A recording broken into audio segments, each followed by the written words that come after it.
ఒక రాక్షసుడు బ్రహ్మను మోసం చేశాడు. 2 కాళ్ళున్న మనిషి చేతిలో, 4 కాళ్ళున్న జంతువు చేతిలో నాకు చావు రాకూడదు అని వరం అడిగాడు. పూర్వకాలంలో తపస్సు చేసి ఇలాంటి వరాలెన్నో అడుగుతూ ఉంటారు. దేవతలు కూడా చేతులు ఎత్తేశారు. కానీ ఆది పరాశక్తి నవ్వింది. వాడు 6 కాళ్ళ గురించి మర్చిపోయాడు. అందుకే ఆమె తన శరీరం నుండి కొన్ని వేల కోట్ల తేనెటీగలను 6 కాళ్ళ సైన్యాన్ని సృష్టించింది. ఆ రాక్షసుడిని కుట్టి చంపేసింది. ఆమె శ్రీశైలం భ్రమరాంబిక. ఆ తేనెటీగలు ఇప్పటికీ ఆ గుడిలో ఎందుకు తిరుగుతున్నాయో తెలుసా? ఆమె శ్రీశైలం భ్రమరాంబిక. ఆ తేనెటీగలు ఇప్పటికీ ఆ గుడి చుట్టూ, ఆ గుడిలో ఎందుకు తిరుగుతున్నాయో మీకెవరికైనా తెలుసా? తెలిస్తే కామెంట్ చేయండి. స్కంద పురాణంలోని శ్రీశైలం ఖండం ప్రకారం కథ మొదలవుతుంది. అరుణాసురుడు అనే రాక్షసుడు మొదట గాయత్రీదేవిని ఉపాసించి అమరత్వం కోరుకుంటాడు. గాయత్రీదేవి అమరత్వం ఇవ్వటం నా వల్ల కాదు అని చెబుతుంది. అయితే ఏదో ఒక ఉపాయం చెప్పమంటాడు. బ్రహ్మ దగ్గరికి వెళ్ళు అంటుంది. అప్పుడు వాడు తీవ్రమైన తపస్సు చేస్తాడు. చేసి బ్రహ్మను మెప్పిస్తాడు. బ్రహ్మ అమరత్వం ఇవ్వను అనడంతో వాడు తెలివిగా ఇలా చేశాడు. ఒక వరం అడుగుతాను, అది ఇవ్వమని అడుగుతాడు బ్రహ్మను. ఏమిటి చెప్పు అంటాడు. 2 కాళ్ళు 4 కాళ్ళు ఉన్న జీవుల చేత నాకు మరణం ఉండకూడదు. అంటే మనిషి, జంతువు, దేవతల చేత నాకు మరణం సంభవించకూడదు, నేను చావకూడదు. అలాంటి వరం నాకు ప్రసాదించు అని అంటాడు. సరే అంటాడు. వరం పొందాక వాడు ముల్లోకాలను పీడించటం మొదలు పెడతాడు. దేవతలు కూడా ఓడిపోతూ ఉంటారు అతని ముందు, ఆ రాక్షసుడి ముందు. అప్పుడు దేవతలందరూ కలిసి ఆది పరాశక్తిని శరణ వేడుతారు. పాహిమాం తల్లి పాహిమాం, మమ్మల్ని రక్షించమ్మా, మేము అనేక రకాలుగా ఇబ్బంది పడుతున్నాం అని చెబుతారు. అమ్మవారు వాడి వరంలోనే లొసుగును కనిపెట్టింది. వాడు 2, 4 కాళ్ళ జీవుల గురించి అడిగాడు, కానీ 6 కాళ్ళ జీవుల గురించి కాదు కదా. అందుకే అమ్మవారు భ్రమరి రూపం ధరించింది. అంటే తేనెటీగల రాణి తన శరీరం నుండి కొన్ని వేల కోట్లాది తేనెటీగలను, 6 కాళ్ళు తేనెటీగలను, భ్రమరాలను సృష్టించింది.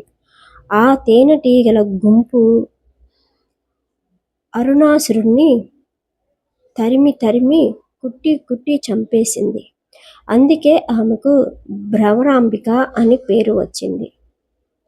ఎవ్వరికి తెలియని 6 రహస్యాలు ఉన్నాయి. రహస్యము: శక్తి పీఠాల్లో గొంతు భాగం అత్యంత శక్తివంతమైంది. ఆ గొంతు సతీదేవి శరీర భాగాల్లో మెడ, గొంతు భాగం పడిన ప్రదేశమే శ్రీశైలం.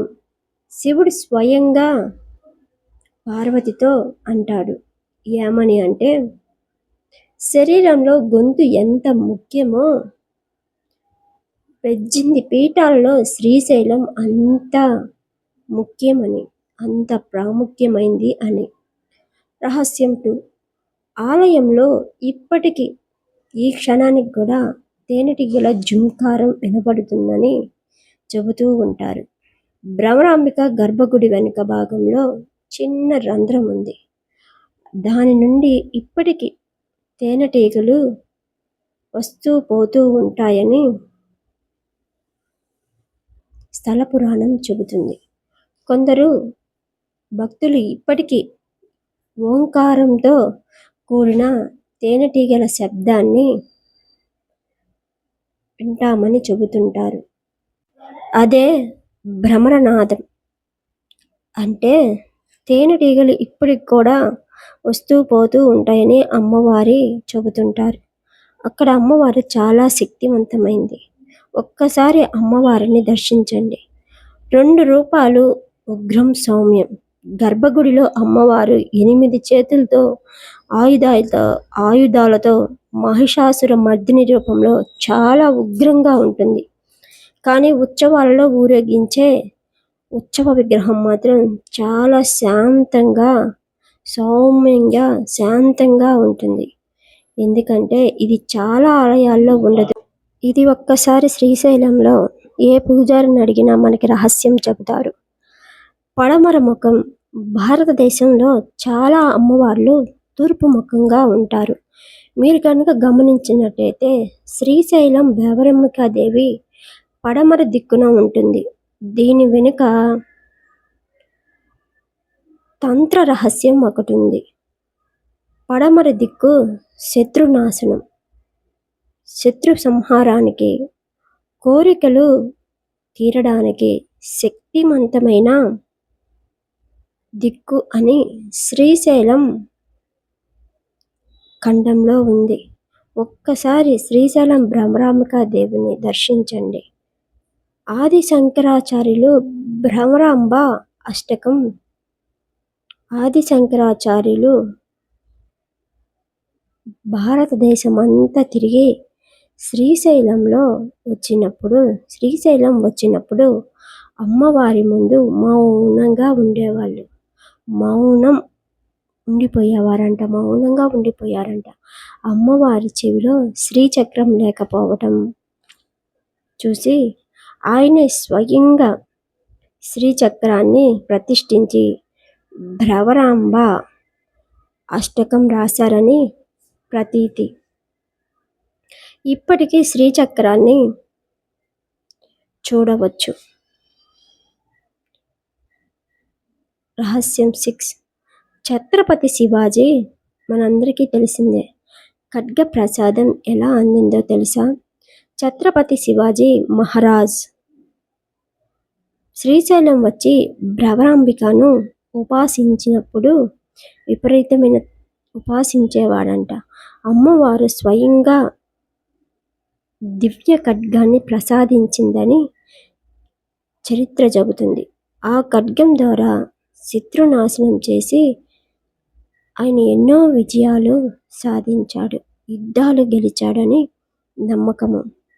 స్కంద పురాణం చెబుతుంది,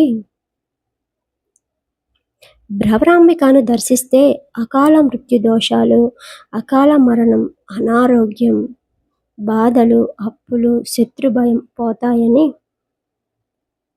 ఆకర్షణ శక్తి, జ్ఞానము, దీర్ఘాయుషు లభిస్తాయని, శ్రీశైలం శిఖరం దృష్ట్యా